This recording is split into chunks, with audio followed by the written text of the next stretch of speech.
Hay una idea que suena falsa, por eso funciona. Dicen que en 1923, en Ciudad de México, existieron baterías eléctricas que duraban más. No un poco más, mucho más. Si esto es cierto, hay una pregunta inmediata. ¿Por qué casi nadie lo sabe hoy? Antes de entrar en fechas y nombres, haz una cosa. Suscríbete al canal. Este canal es para historia alternativa, para tecnología perdida, para archivos que desaparecen y para detalles que no encajan con la versión oficial. Activa la campana, porque este tema no se cuenta en la escuela, y aquí lo vamos a seguir hasta el final. Ahora viene la contradicción. En 1923, México era potencia petrolera en crecimiento. El mundo empezaba a adorar la gasolina, y aún así, dentro de la misma ciudad, circulaba un rumor eléctrico. La gente piensa que lo eléctrico es de hoy. Piensa en Tesla, piensa en autos modernos, piensa en pantallas. Pero en México ya existía una ciudad que se movía con cables. No es fantasía. Era parte del paisaje, como el ruido de la calle, como los puestos, como el tranvía pasando cerca del Zócalo. Imagina una tarde normal, no una escena de película, una tarde real. Un vendedor grita precios, un policía de esquina observa el tráfico y un tranvía eléctrico avanza sin humo. Eso ya crea un choque mental, porque el estereotipo dice otra cosa. Dice atraso, dice campo, dice improvisación. Pero la capital tenía infraestructura eléctrica útil. En España muchos recuerdan los tranvías como parte de la memoria urbana. En Madrid y Barcelona fueron símbolo de modernidad. En México también lo fueron. Eran parte del ritmo de la ciudad. Eran parte del vamos en el tranvía. Ahora entra el segundo choque. No hablamos solo de tranvías. Hablamos de autos eléctricos. La mayoría imagina el México de 1923 con coches a gasolina y polvo. Eso existía. Pero también existía otra cosa. Autos que se movían sin explosiones. Autos que no necesitaban humo para avanzar. Y aquí aparece el rumor. No sale de un laboratorio secreto, no sale de un militar, sale del lugar más común, sale del taller. Un taller de barrio no era un museo, era un centro de oficio, era donde se arreglaba todo. Como se dice en México, aquí lo dejamos al tiro. Eso significa dejarlo listo, dejarlo funcionando. En esos talleres se hablaba de todo. Se hablaba de piezas, se hablaba de clientes, se hablaba de políticos y se hablaba de trucos técnicos. Un truco técnico puede ser simple, puede ser mantenimiento, puede ser un cambio de rutina, puede ser una pieza mejor fabricada. Pero el rumor de 1923 no suena simple. Suena raro, porque repite la misma idea con insistencia. Esas baterías duraban más. No eran bonitas, no eran silenciosas, no eran de ricos. La palabra clave es duraban. Durar significa autonomía, significa tiempo, significa eficiencia, significa menos recargas. Y si algo duraba más, alguien quería copiarlo. Así funciona el mundo real. Si un sistema funciona, se replica. Si no se replica, hay un motivo. Aquí es donde entra el enfoque del canal. No vamos a vender magia, no vamos a decir energía infinita, no vamos a decir rayos secretos. Vamos a mirar lo que es plausible y vamos a mirar lo que es sospechoso, porque lo sospechoso no siempre es fantástico, a veces es administrativo, a veces es económico, a veces es propaganda, a veces es un archivo que se pierde. En México existe una frase que explica esto. No le muevas. Significa no tocar el asunto, no hacer preguntas, no abrir la caja. En España hay otra versión cultural. No remover el pasado. La idea es parecida. Hay cosas que incomodan y se dejan quietas. Ahora piensa en el año exacto. 1923. Es una fecha clave, porque es un tiempo de transición.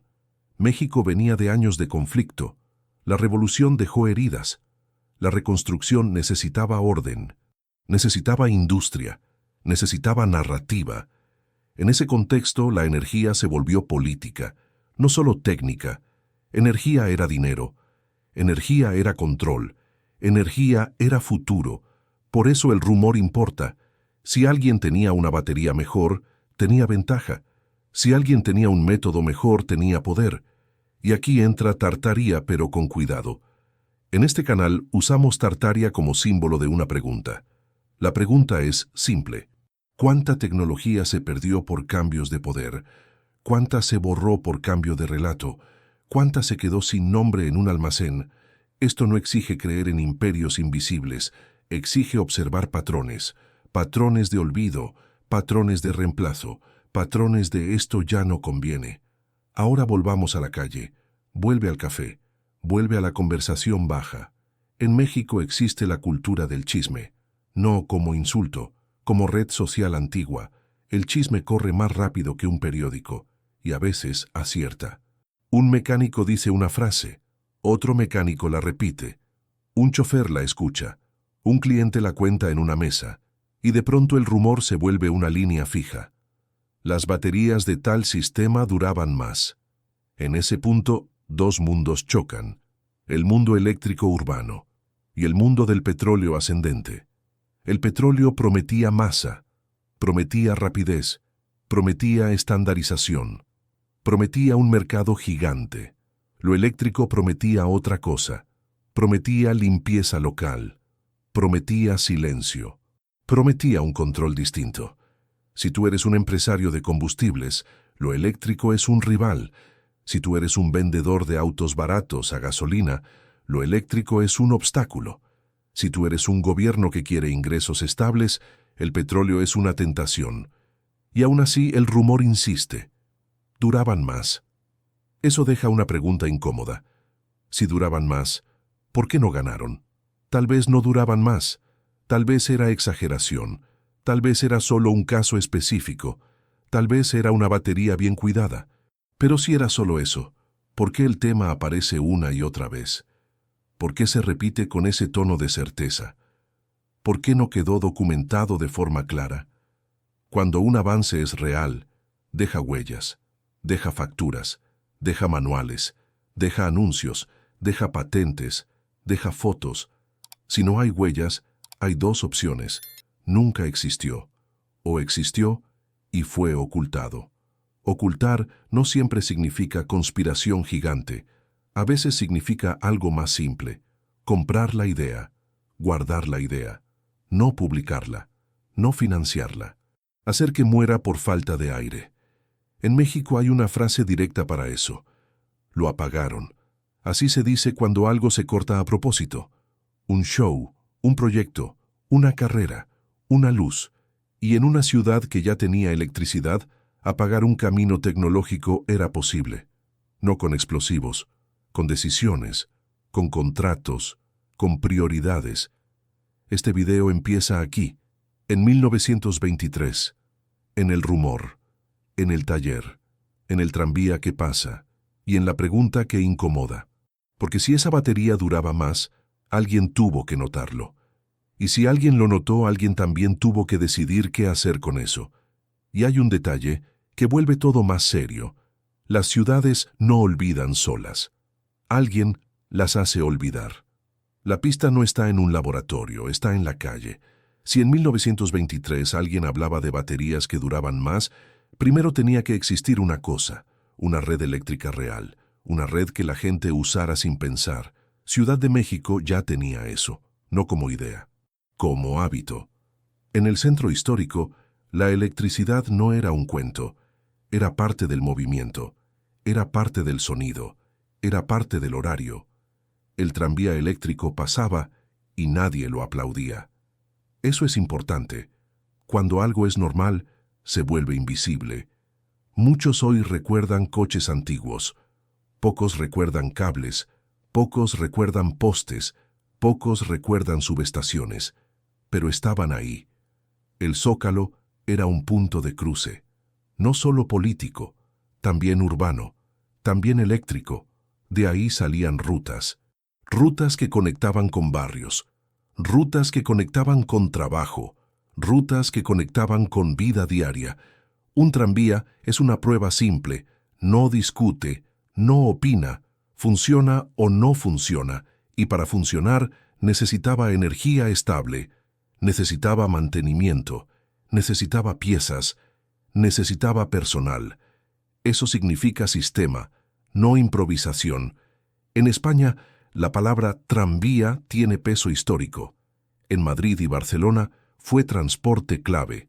La gente mayor lo asocia a ciudad ordenada, a tiempo fijo, a paradas conocidas.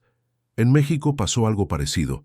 El tranvía marcaba rutina, marcaba distancias, marcaba barrios. Piensa en una mañana, no una escena romántica, una mañana práctica.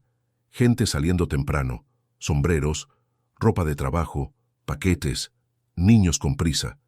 El tranvía llega, abre, sube gente, baja gente, sigue. Esa repetición crea confianza, y la confianza crea memoria. Pero luego la memoria se borra. Aquí entra la parte rara. La red existió, fue grande. Y aún así hoy muchos no la ven en su cabeza. ¿Por qué? Una respuesta es simple, porque la ciudad cambió, y la ciudad tapa sus capas viejas con capas nuevas. Otra respuesta es más incómoda, porque hubo interés en cambiar el relato, en hacer que lo anterior parezca atrasado, para que lo nuevo parezca inevitable. Esa es la lógica de muchas historias de tecnología perdida. No hace falta magia, hace falta mercado. Los tranvías no eran solo carros en rieles, eran infraestructura. Eran cables aéreos, eran estaciones, eran talleres, eran depósitos, también eran subestaciones, lugares técnicos, con transformadores, con tableros, con personal capacitado. Una subestación no es un adorno, es un punto de control, es donde se regula energía, es donde se decide cuánto entra y cuánto sale. En 1923, tener subestaciones era tener capacidad, capacidad para mover personas, capacidad para iluminar calles, capacidad para alimentar talleres. Esto conecta con el rumor de las baterías, porque una batería no vive sola. Una batería vive con un entorno. Si hay puntos de recarga, el eléctrico se vuelve útil. Si hay técnicos, el eléctrico se vuelve reparable. Si hay piezas, el eléctrico se vuelve sostenible. La vida cotidiana es la clave, no la teoría. La Alameda Central era un lugar de paseo. La gente iba a caminar, a ver gente, a descansar. La Alameda también era un lugar de luz, de faroles, de noche viva. En México existe una frase directa: la ciudad no dormía. No significa fiesta eterna. Significa actividad constante, comercio, trabajo, tráfico, servicios. En Madrid también se decía algo parecido. La ciudad nunca duerme. Es una frase moderna, sí, pero describe una realidad antigua, cuando el transporte y la luz mantienen la calle activa. Ahora mira el detalle técnico más importante.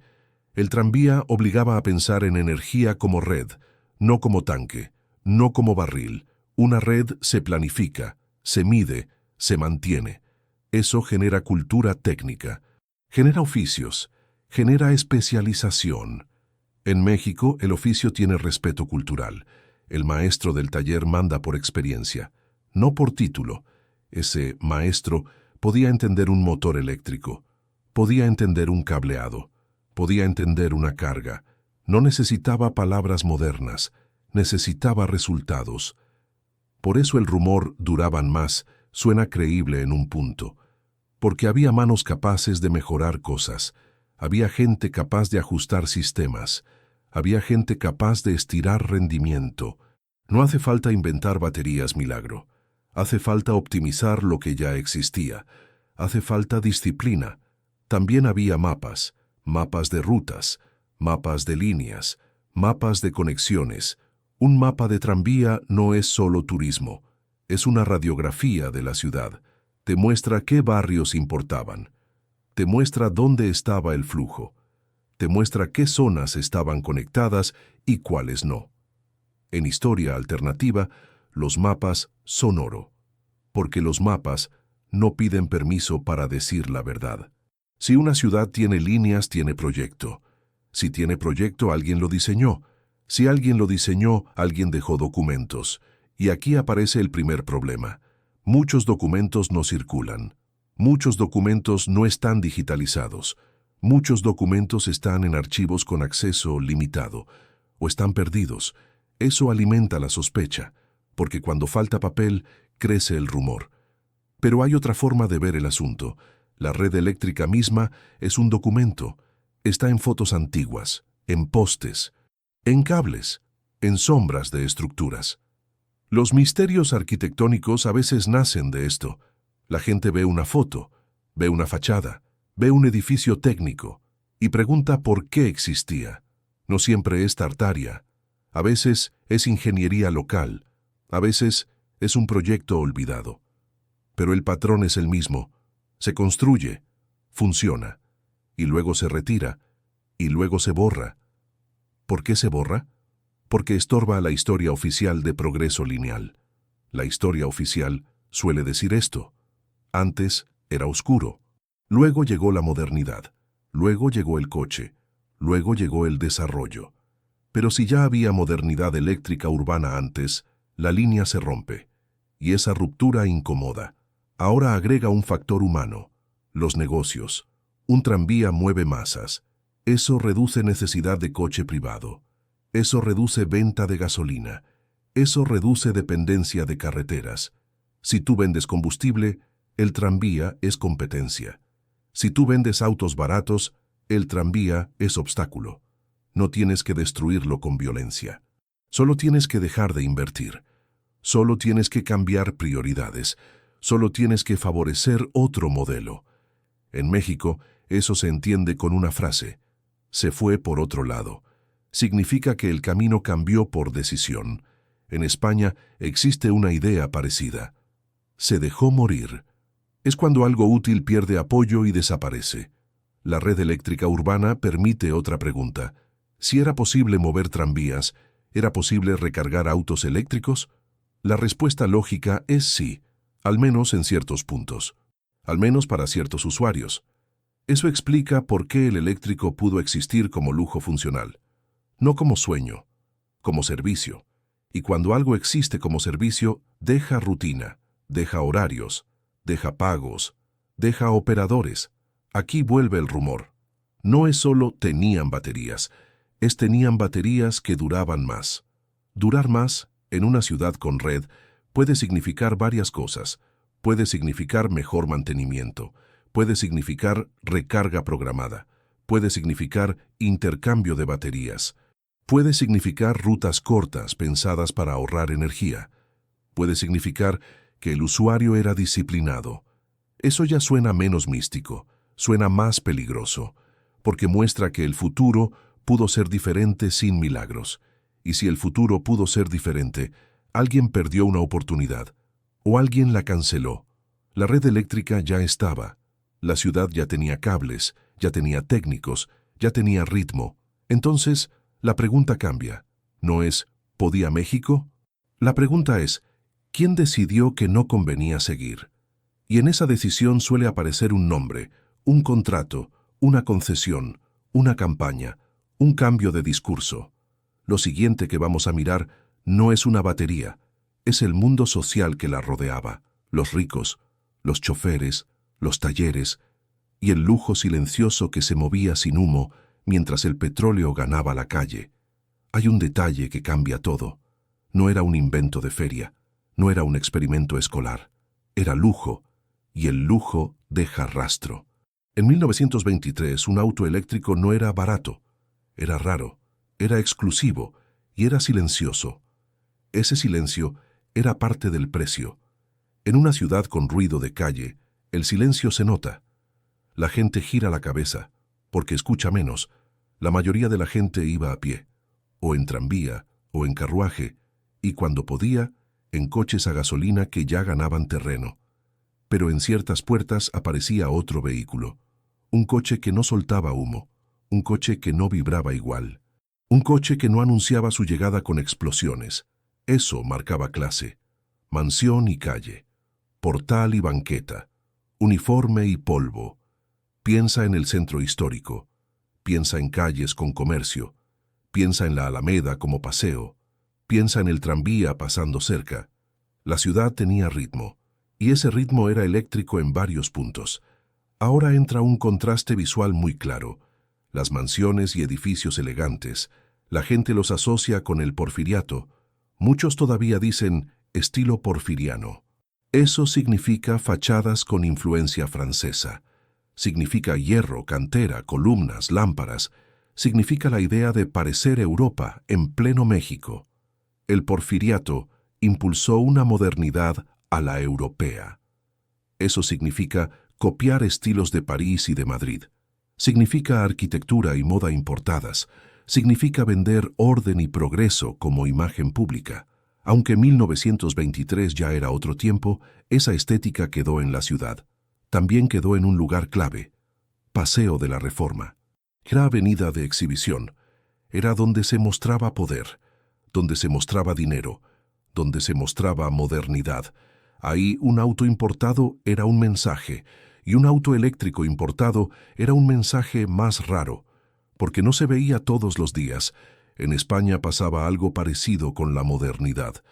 Los objetos modernos eran señales sociales. Un coche era más que transporte, era pertenecer, era ser alguien.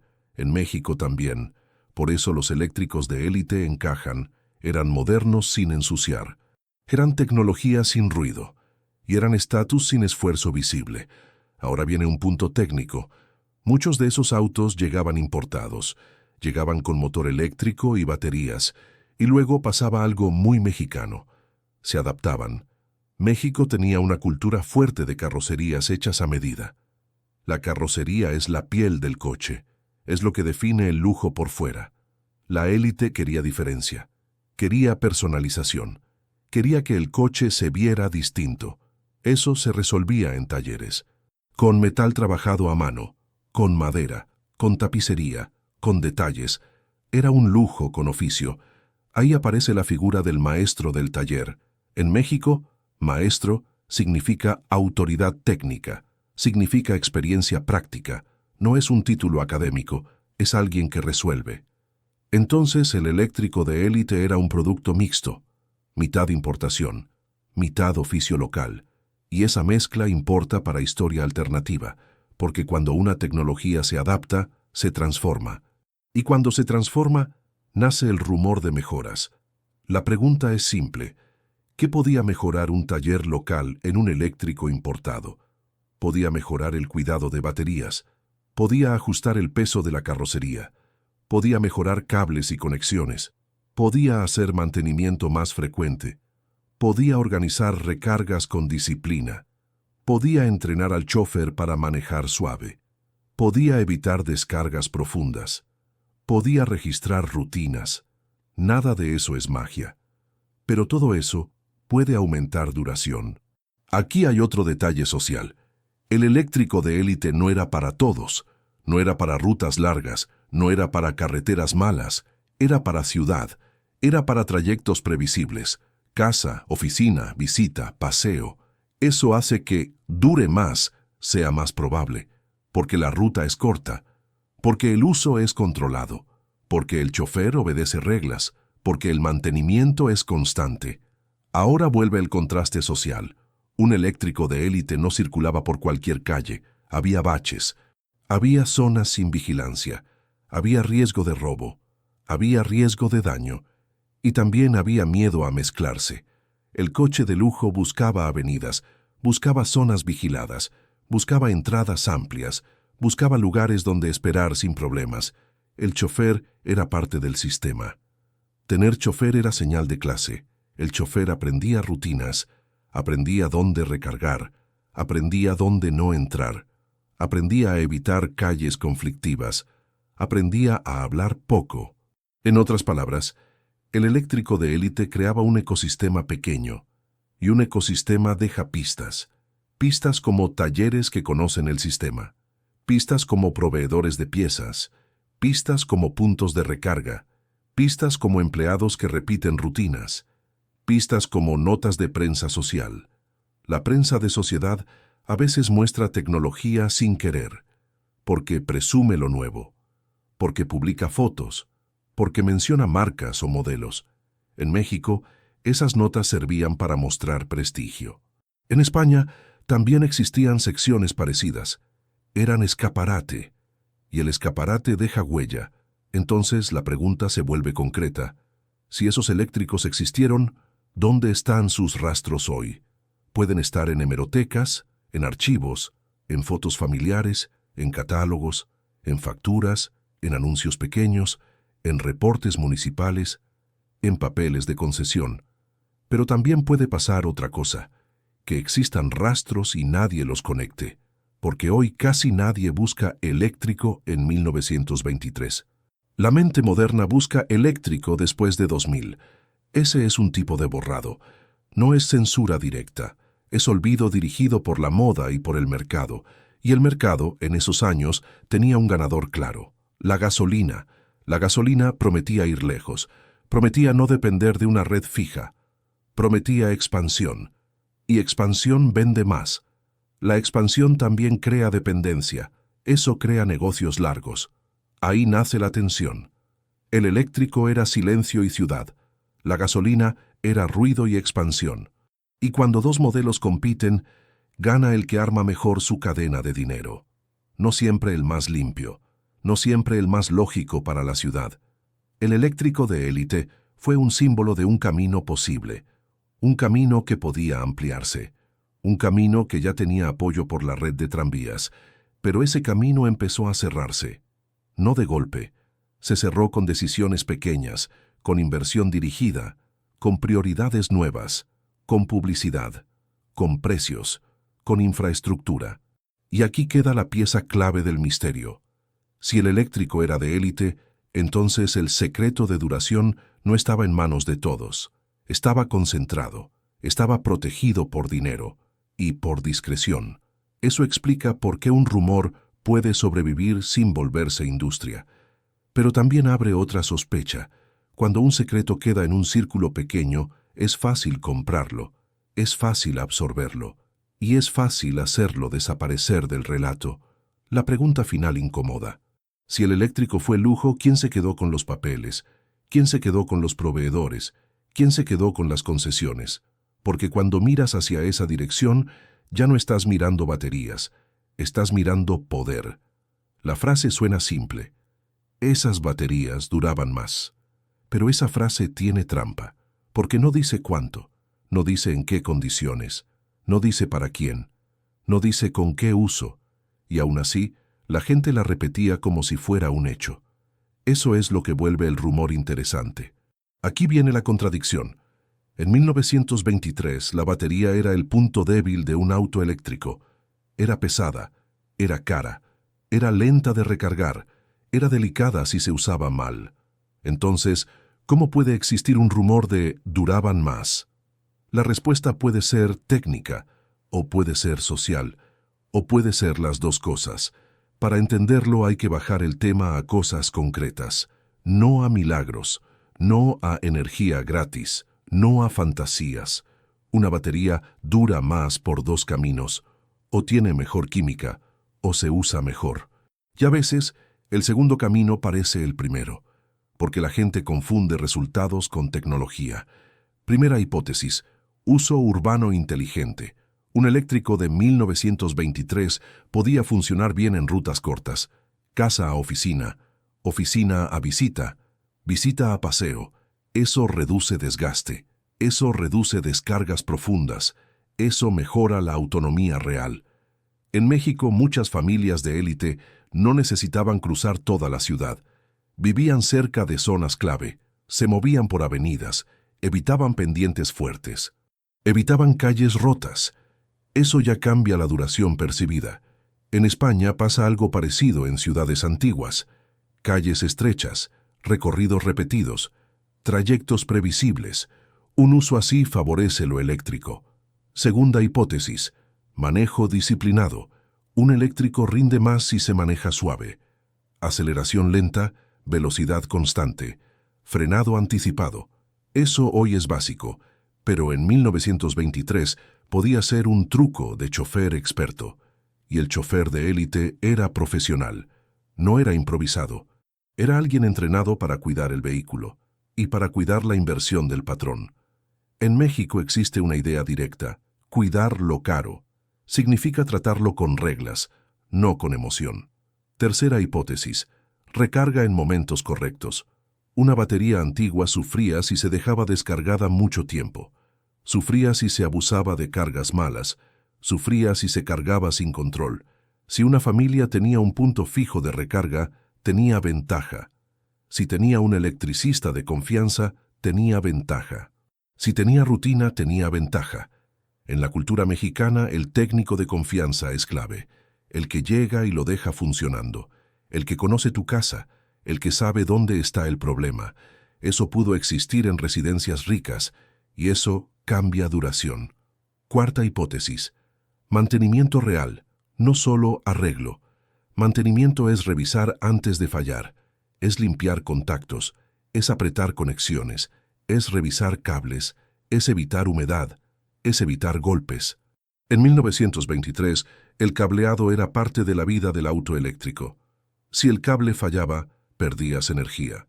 Si un contacto estaba sucio, perdías rendimiento. Si un aislamiento estaba malo, perdías carga.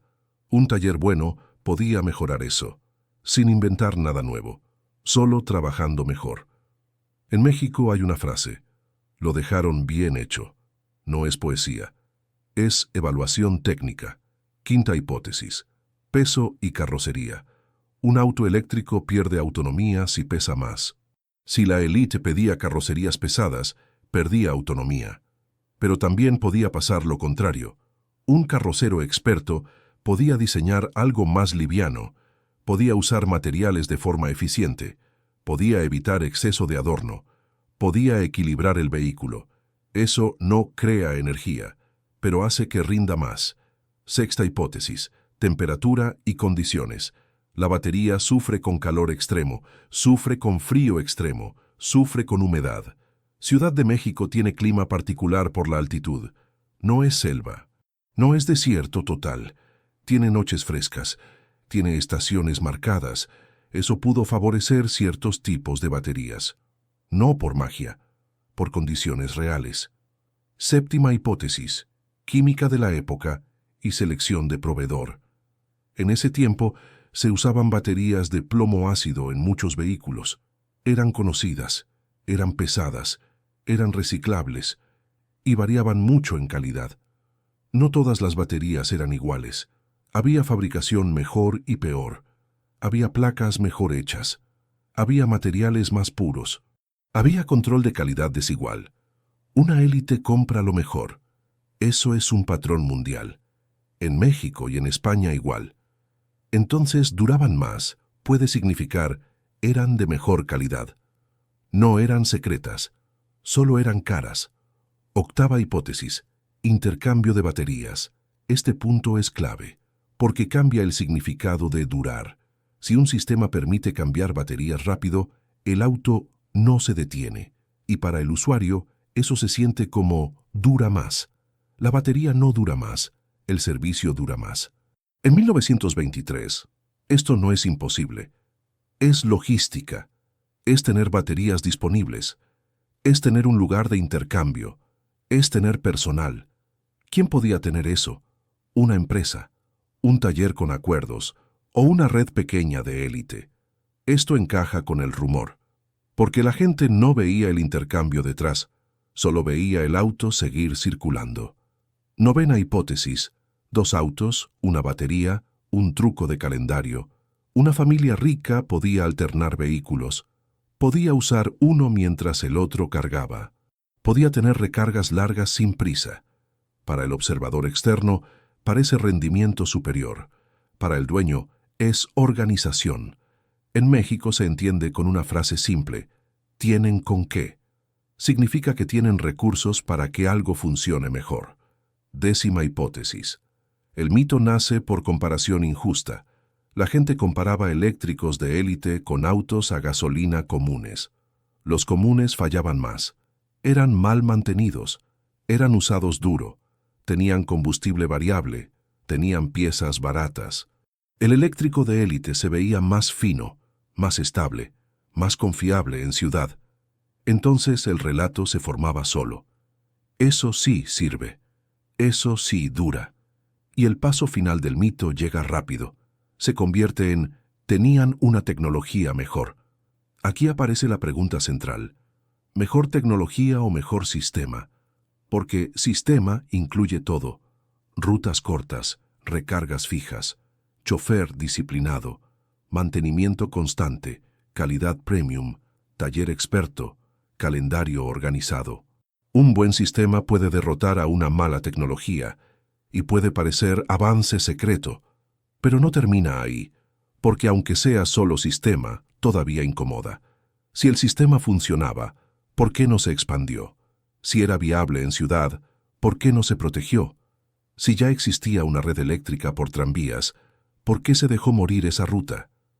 En historia alternativa, esta es la parte peligrosa, porque obliga a mirar decisiones, no solo inventos, y cuando miras decisiones, aparecen intereses. Aparece dinero, aparece infraestructura, aparece propaganda, aparece el cambio de modelo.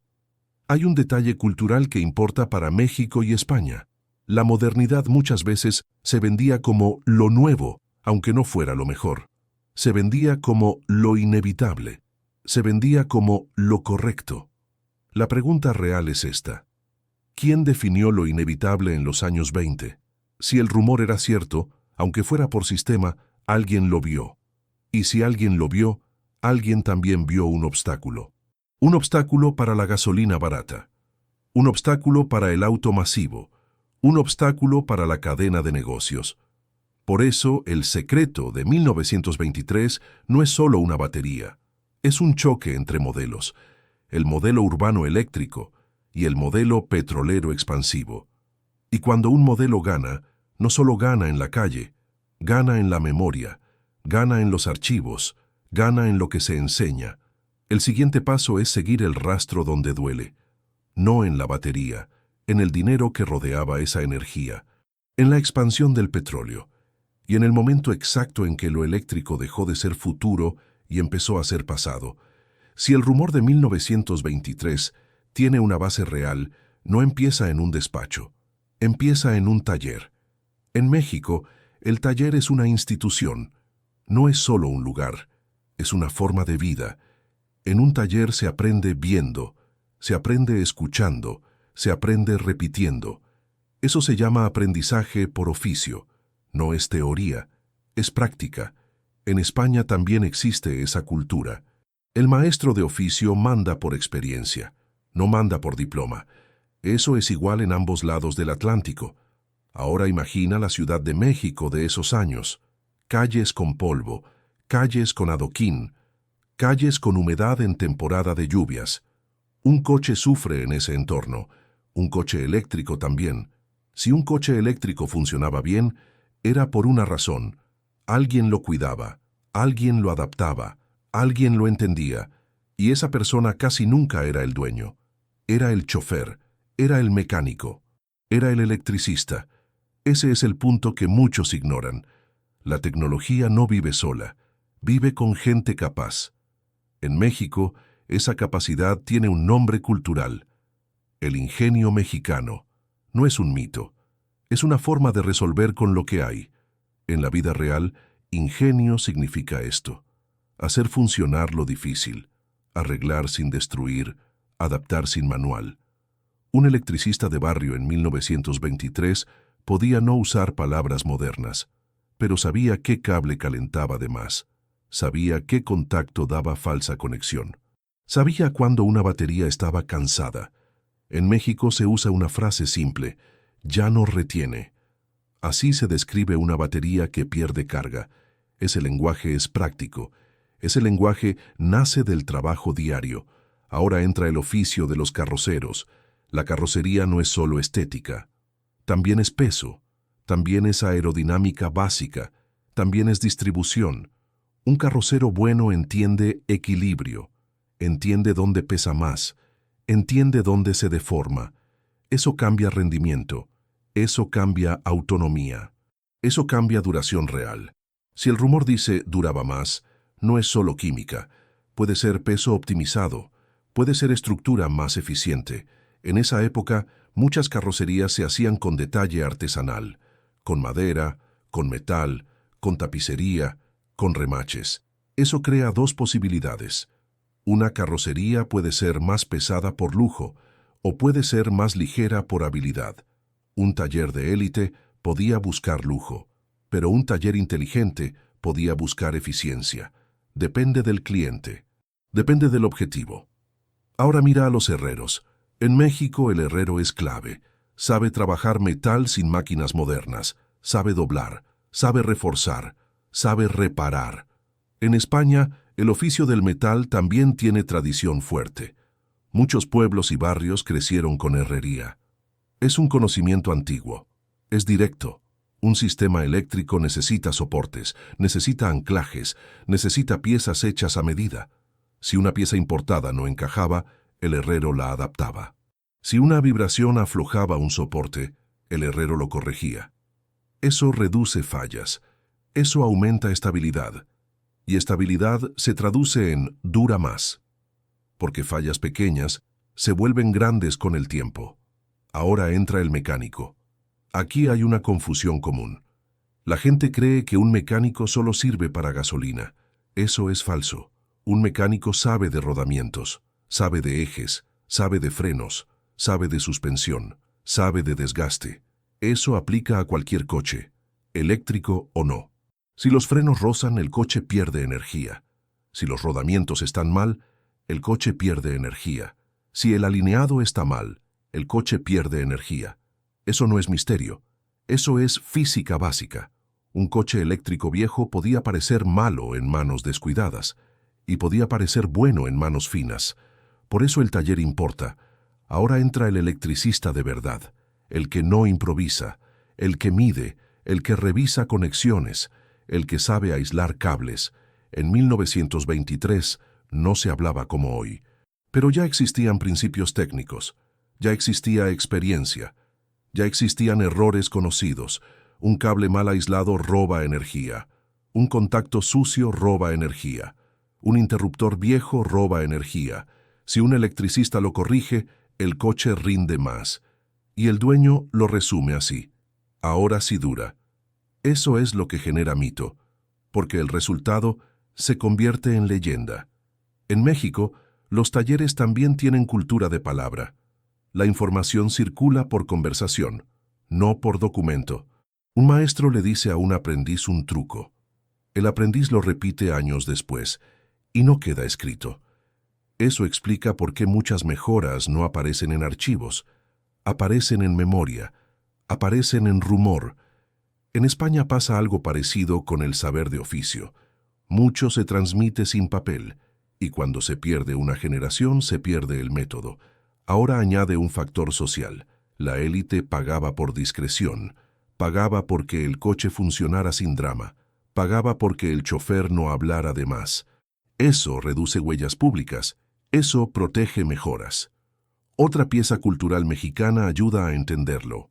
La palanca es una palabra usada para favores y conexiones. Significa acceso, significa trato preferente. Si alguien tenía palanca, conseguía piezas mejores, conseguía prioridad en talleres, conseguía técnicos buenos. Eso también puede crear baterías que duraban más. Porque la batería no es solo objeto, es cadena de suministro, es calidad de proveedor, es capacidad de reemplazo. En un país con comercio activo, el que tiene dinero consigue lo mejor. Eso pasa en México, eso pasa en España. Ahora vamos a una idea clave para historia alternativa. A veces la tecnología perdida no es un invento único, es un conjunto de hábitos, hábitos de mantenimiento, hábitos de recarga, hábitos de conducción, hábitos de cuidado.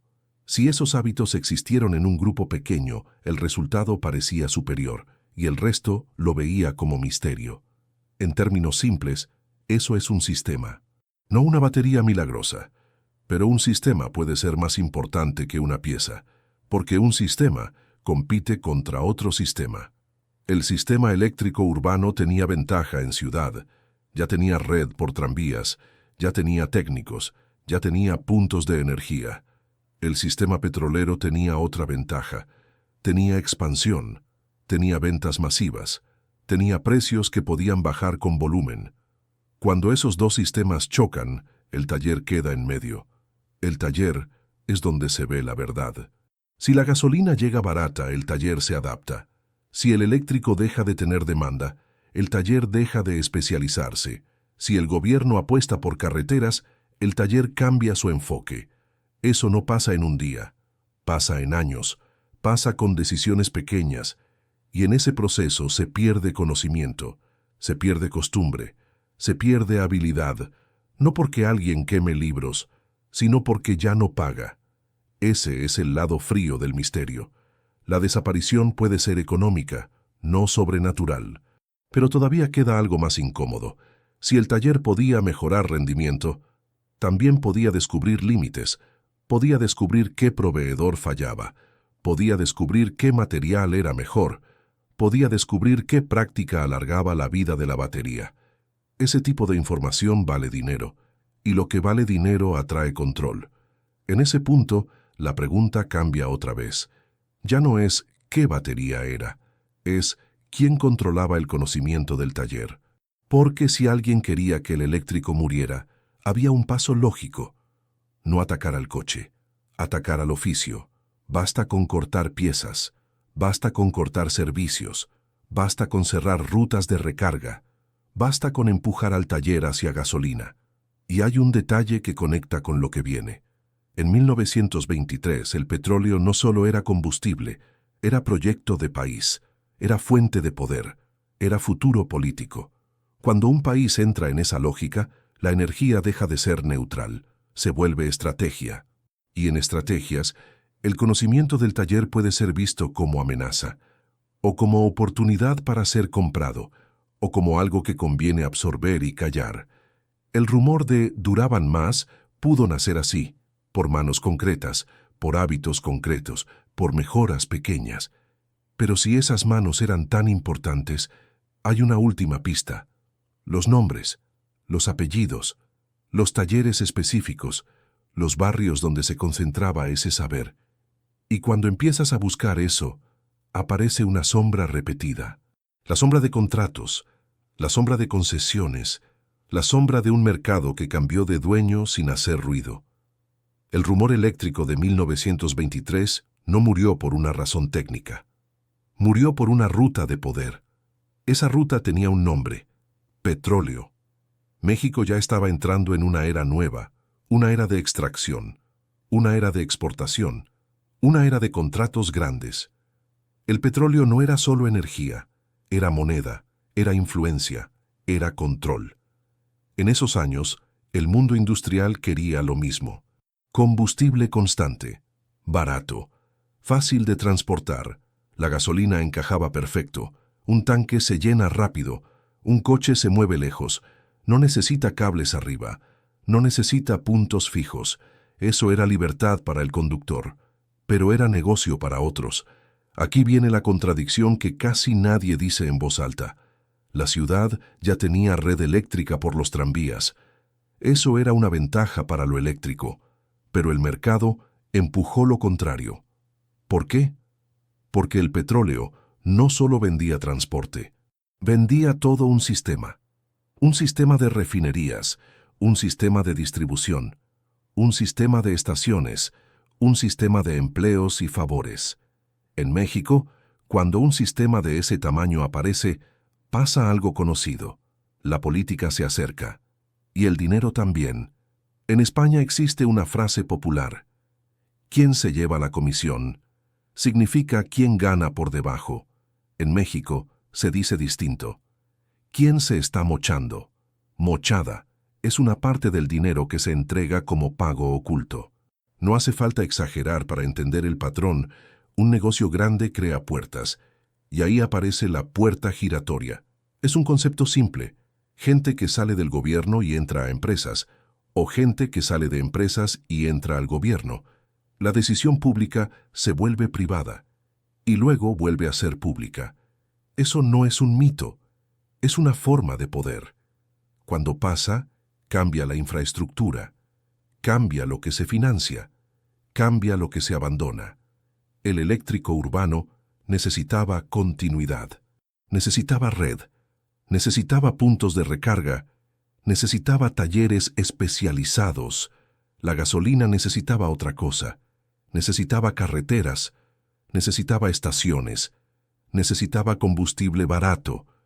Si tú controlas el petróleo, controlas el ritmo del país, controlas transporte, controlas precios, controlas impuestos, controlas importaciones. Eso atrae presión internacional. No hay que imaginar conspiraciones de película. Basta con mirar incentivos. Países industriales querían suministro seguro. Empresas querían contratos estables.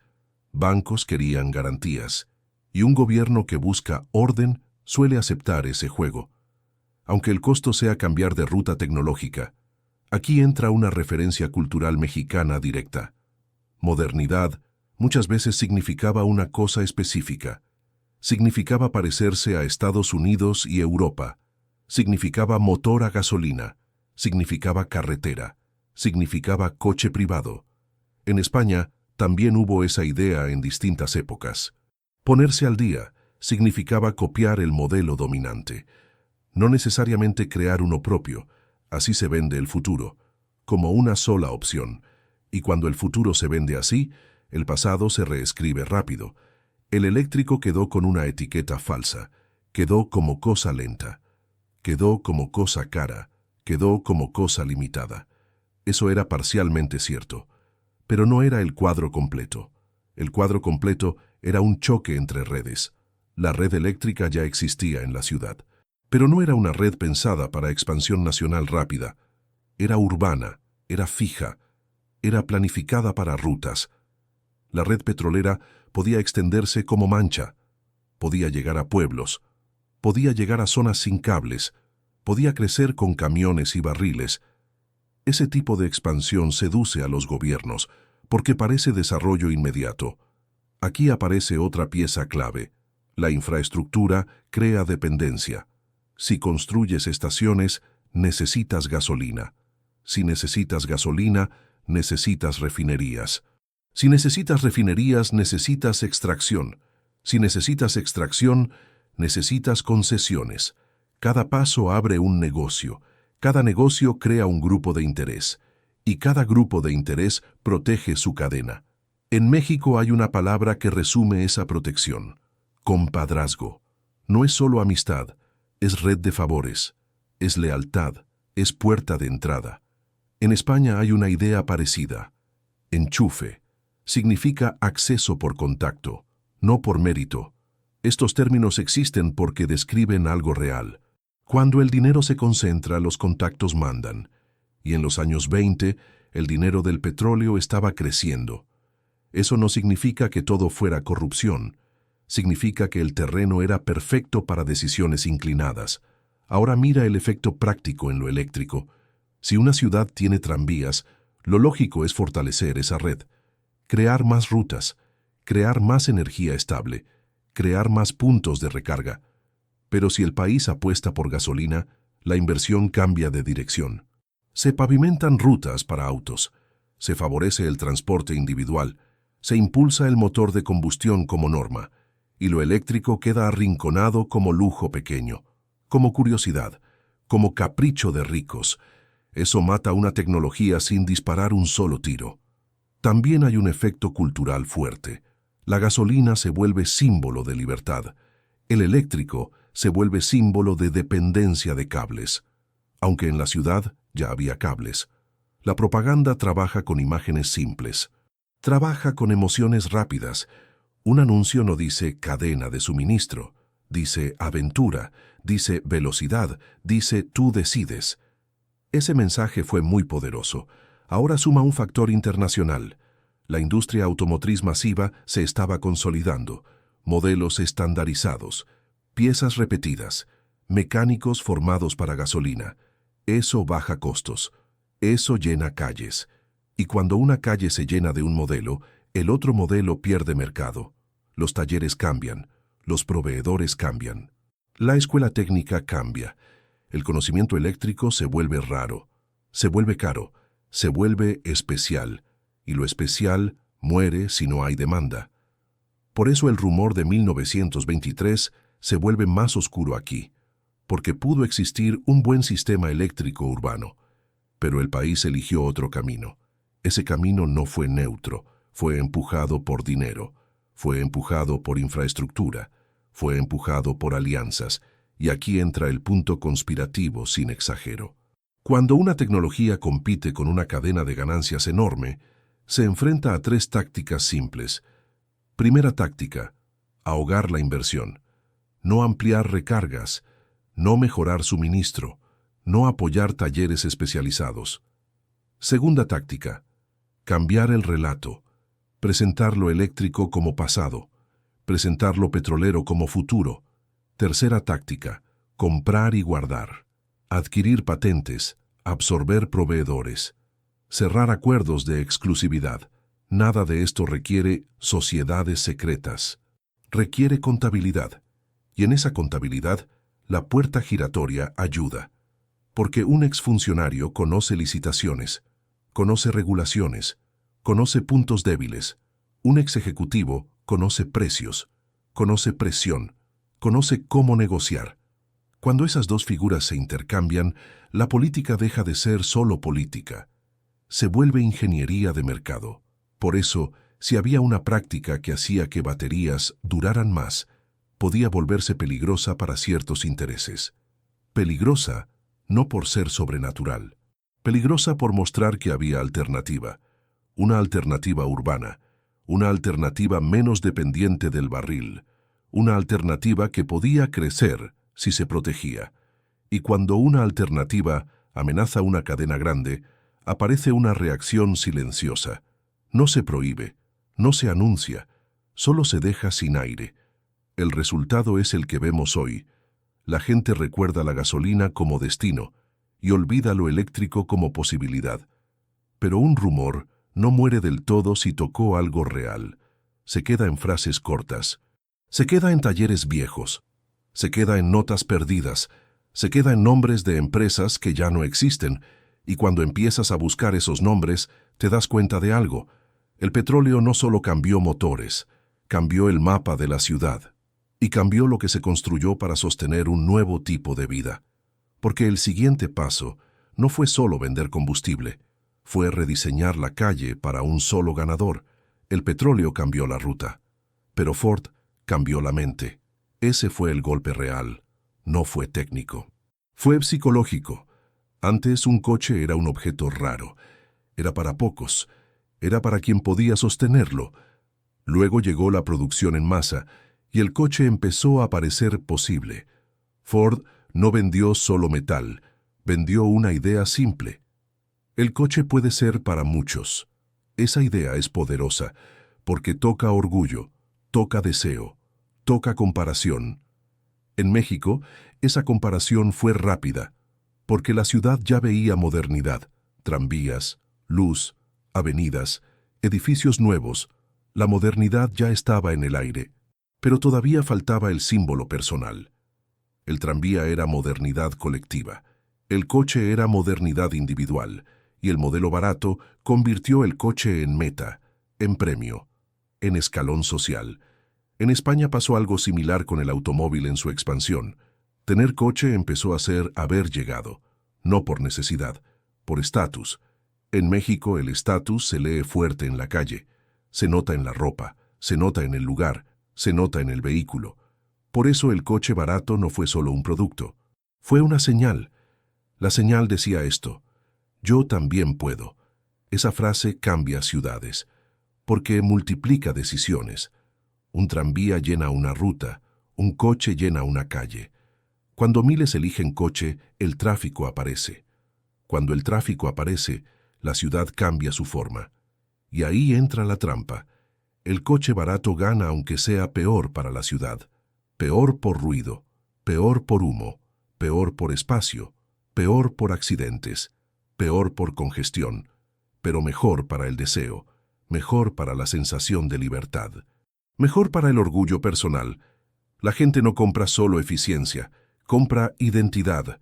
Ford entendió eso y lo convirtió en fábrica.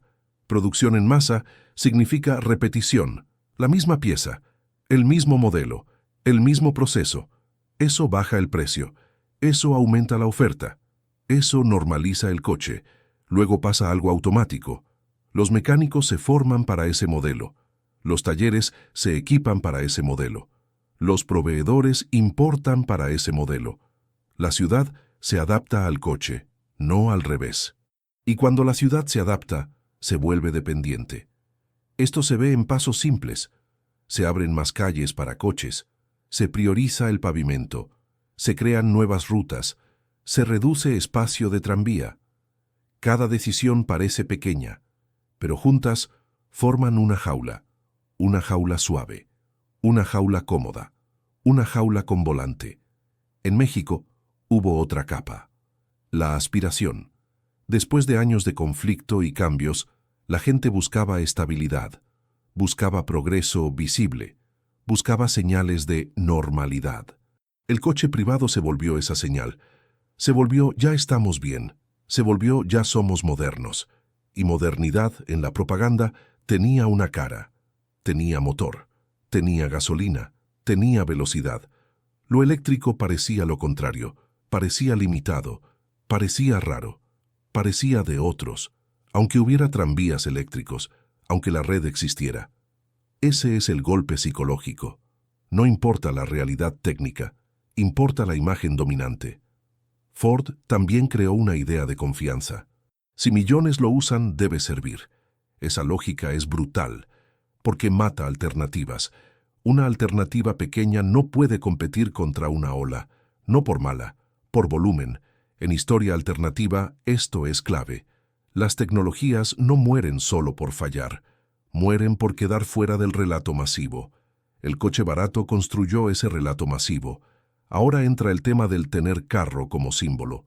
En México, tener carro no era solo moverse, era mostrar independencia, era mostrar éxito, era mostrar futuro.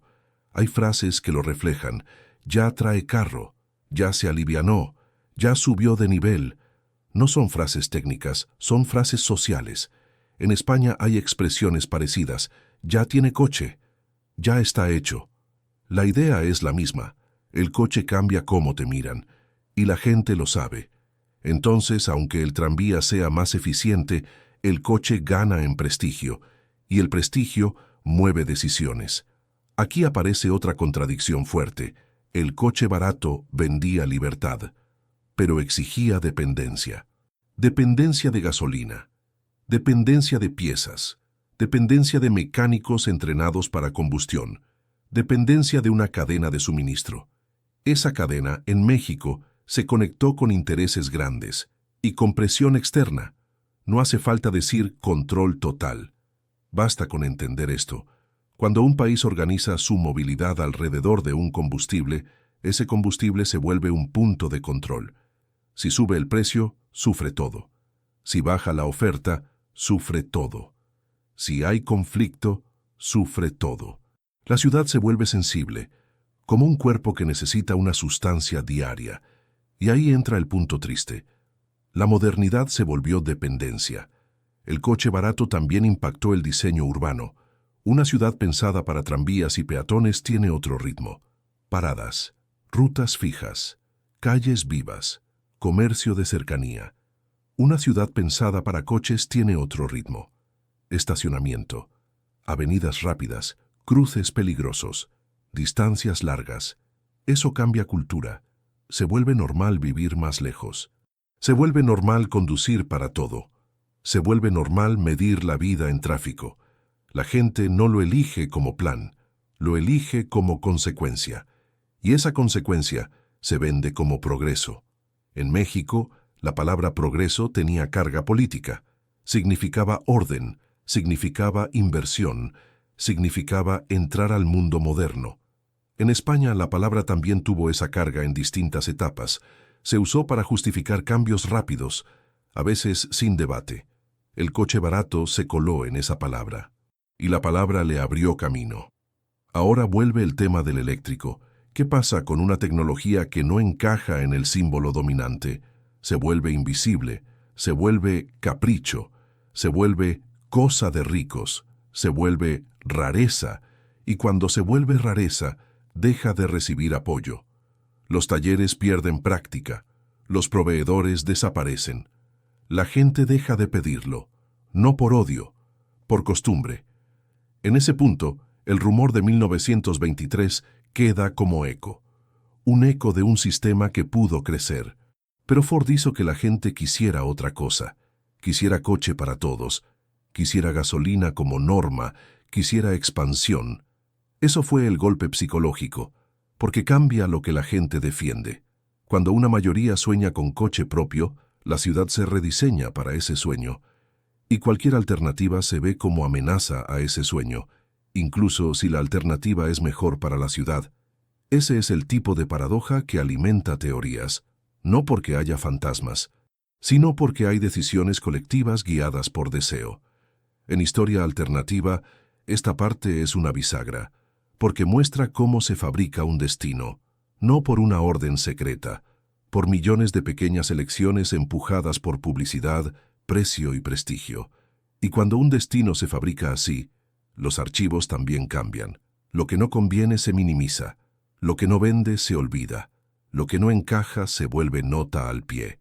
Por eso, si existía un secreto de duración en baterías, pudo desaparecer de la conversación pública sin desaparecer de la realidad técnica.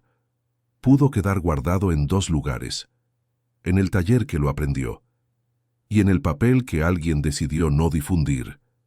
La siguiente señal está en la ciudad misma, no en un auto, en lo que se construyó para servir al coche y en lo que se dejó de construir para servir a la red eléctrica. Si quieres entender una tecnología perdida, no mires primero el coche. Mira la ciudad. Una ciudad funciona como máquina, no por metáfora, por estructura. Para que un tranvía eléctrico exista, hay piezas visibles y hay piezas ocultas.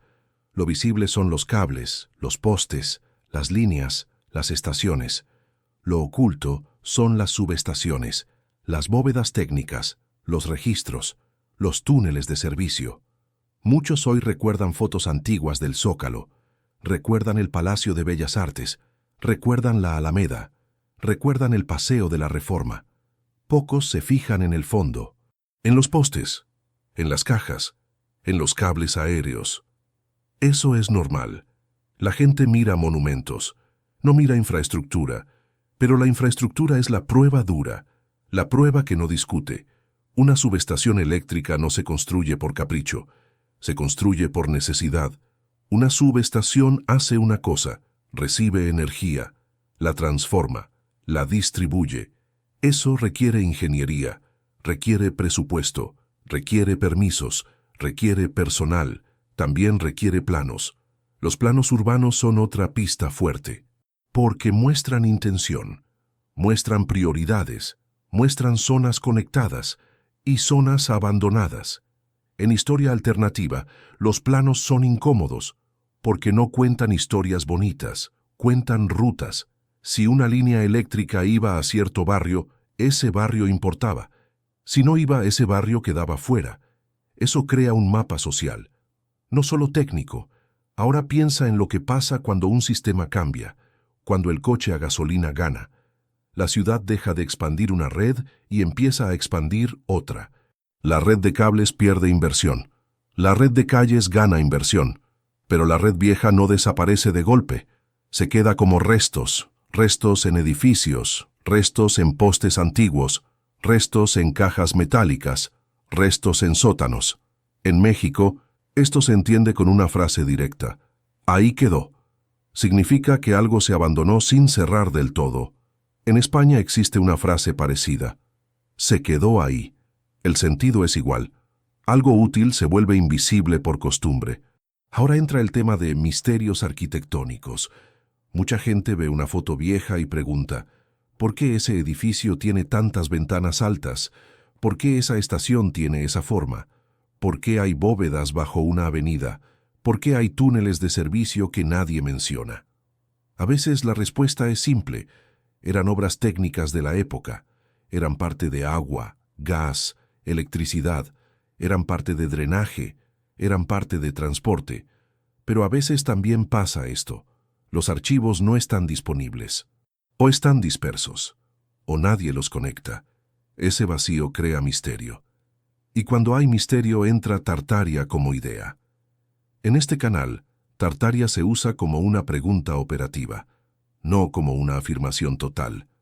La pregunta es clara: ¿la infraestructura era heredada y ocultada? ¿O era local y luego olvidada?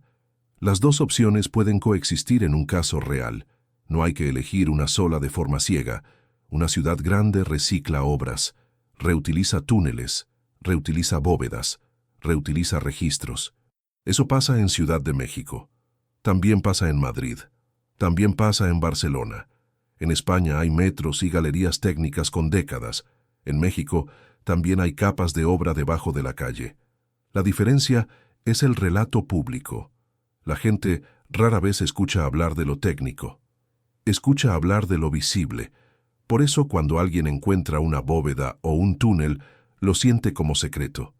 No necesariamente lo es. Puede ser solo desconocido, pero desconocido no significa sin importancia. Significa sin vigilancia.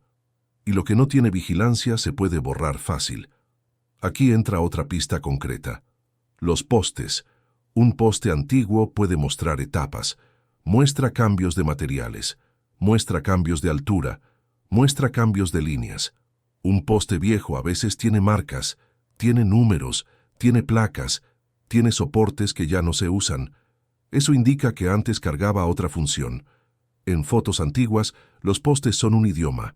Si sabes leerlos, entiendes rutas, entiendes densidad, entiendes prioridades. Lo mismo con las estaciones. Una estación de tranvía no es solo parada, es logística, es control, es mantenimiento, es despacho. Si existieron eléctricos de élite, esos eléctricos necesitaban puntos de recarga, puntos de revisión, puntos de intercambio. No tenían que ser públicos, podían ser privados, podían estar dentro de patios, podían estar dentro de talleres. Eso los hace menos visibles en la memoria, pero aún dejan huellas físicas, canalizaciones, acometidas, espacios de ventilación, registros. Ahora mira el tema de las bóvedas. Una bóveda técnica es un espacio bajo tierra, puede guardar cables, puede guardar equipos, puede servir como nodo. En Ciudad de México, lo subterráneo es importante por la historia de agua, por el drenaje, por el suelo, por las obras constantes. Eso genera un mundo de estructuras que casi nadie ve, y ese mundo puede confundirse con algo oculto. A veces sí está oculto, pero oculto por rutina, no por secreto. En España hay un ejemplo cultural directo. En varias ciudades existen galerías de servicios. Son pasillos técnicos con tuberías y cables. El público no entra, no porque sea conspiración, sino porque es peligroso y técnico. En México pasa igual, no es turismo, es operación. El punto es este: cuando una red se abandona, esos espacios se vuelven tierra de nadie, y tierra de nadie es terreno perfecto para el olvido. Ese olvido favorece a quien quiere un solo camino. Si el país apuesta por gasolina, conviene que la ciudad no recuerde que tenía otra opción. Conviene que lo eléctrico parezca nuevo. Conviene que lo eléctrico parezca importado del siglo XXI. Así, el pasado no sirve de argumento. Por eso los edificios importan. Un edificio técnico puede parecer demasiado avanzado para su época. La gente lo mira y piensa que no cuadra. A veces no cuadra porque no se enseña, no porque sea imposible. Y eso nos lleva a una regla útil. Cuando ves un misterio arquitectónico, pregunta 3 cosas. ¿Qué función tenía? ¿Quién lo operaba? ¿Dónde están los planos? Si falta la tercera, nace la teoría. Ahora conecta con 1923. Si había un rumor de baterías que duraban más, ese rumor necesitaba un soporte urbano. Ese soporte no era solo la batería, era la red, era la ciudad conectada, era el personal técnico, era la infraestructura, la ciudad como máquina. Y una máquina tiene puntos de control, subestaciones, concesiones, contratos, talleres autorizados, rutas preferentes. Eso es lo que convierte el misterio en política, porque si controlas los puntos, controlas el sistema. Y si controlas el sistema, puedes decidir qué camino crece ¿Y qué camino se seca? Aquí Tartaria vuelve como una pregunta final de esta parte. Si una infraestructura desaparece de la memoria, ¿desapareció también del subsuelo? ¿O sigue ahí, solo sin nombre? Esa pregunta es peligrosa. Porque si la respuesta es sigue ahí, entonces el cambio no fue natural, fue dirigido. Y si fue dirigido, entonces no basta con hablar de baterías. Hay que hablar de quién tenía llaves. Llaves de edificios técnicos, llaves de registros, llaves de archivos. Hay lugares donde una ciudad guarda su verdad, no en museos, en archivos, en planos, en concesiones. Y cuando miras esas llaves, aparece un patrón repetido, los mismos apellidos, las mismas empresas, los mismos permisos. El siguiente paso es seguir ese patrón con una idea simple. No buscar el gran secreto, buscar el documento pequeño, la concesión, la compra, la cláusula, el acuerdo que explica por qué una red se apagó sin ruido. Una tecnología no desaparece sola, se apaga por etapas. A veces se apaga por fracaso, pero a veces se apaga por diseño. Eso es lo que llamo Operación Olvido. No es un nombre oficial, es un patrón. El patrón empieza con una señal pequeña. Dejas de ver noticias sobre el tema. Dejas de ver anuncios. Dejas de ver inversión. Luego viene la segunda señal. Cuando alguien pregunta, la respuesta es confusa. No se sabe. No hay registros. No fue importante. Y al final llega la tercera señal. La gente asume que nunca existió. Así se borra una ruta tecnológica. En 1923 lo eléctrico tenía un problema. No era imposible. Era vulnerable. Era vulnerable a la narrativa y vulnerable al mercado. Para borrar una tecnología no necesitas quemar edificios. Necesitas controlar 4 cosas. Primero, archivos.